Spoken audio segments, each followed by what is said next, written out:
Bonjour, moi c'est Dr Doumbia Moumouna Koné, faculté de médecine de Bamako.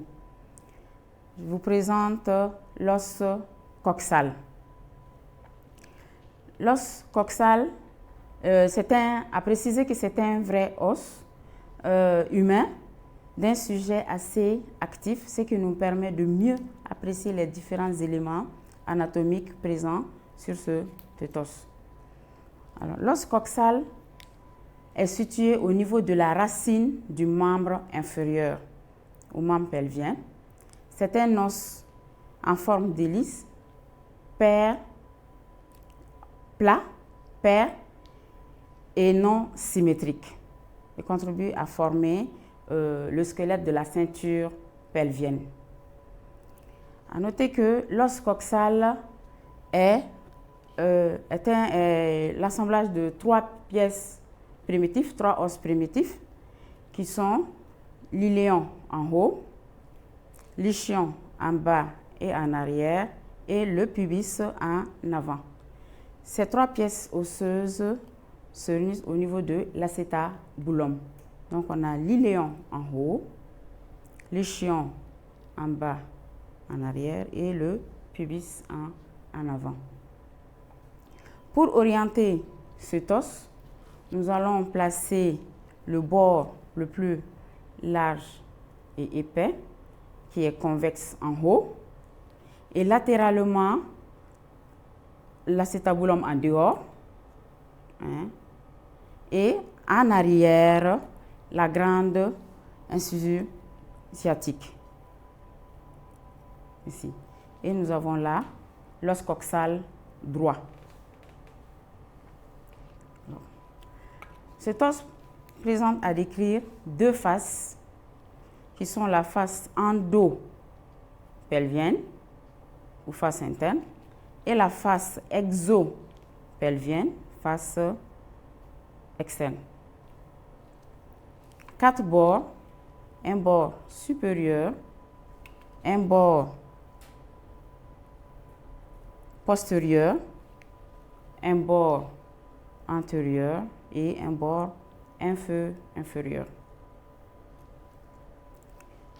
La face endo-pelvienne comprend trois parties. La partie supérieure qui est concave, appelée fosse iliaque, qui est lisse et qui sert d'insertion musculaire. La deuxième partie, limitée par les contours de foramen obturé. Ces deux sont séparés par la ligne arquée.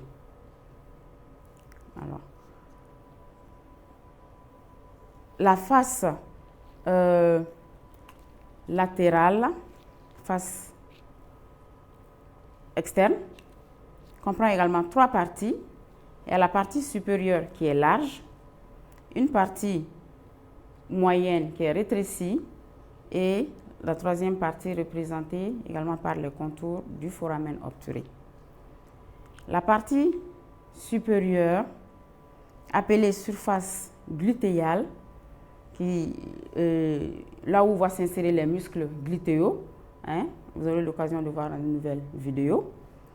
Ici, cette partie présente 2 à 3 lignes qu'on appelle les lignes glutéale. Il y a la ligne glutéale antérieure, ici, ligne glutéale postérieure et la ligne glutéale inférieure qui est moins constante et moins visible.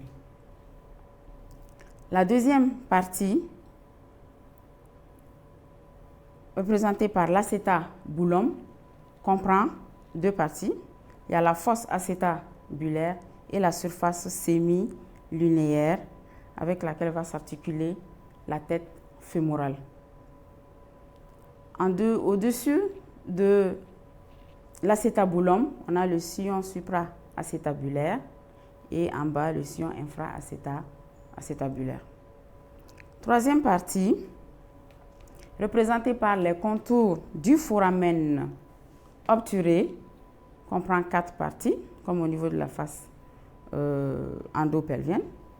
Donc, on a en haut la branche supérieure du pubis, en avant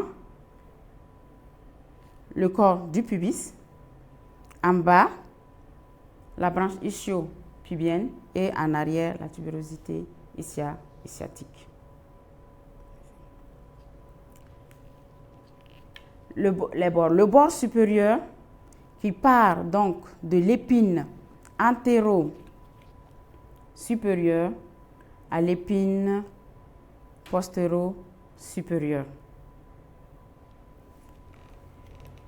Le bord antérieur, nous avons l'épine antéro-supérieure, l'épine antéro-inférieure, l'incisure inter-épineuse,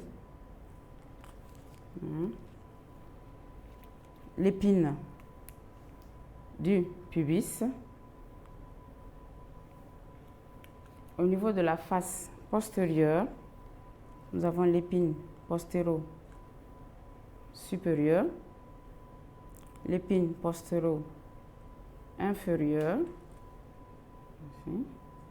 l'incisure inter-épineuse, la grande incisure sciatique, la petite incisure sciatique et la tubérosité ischia-sciatique.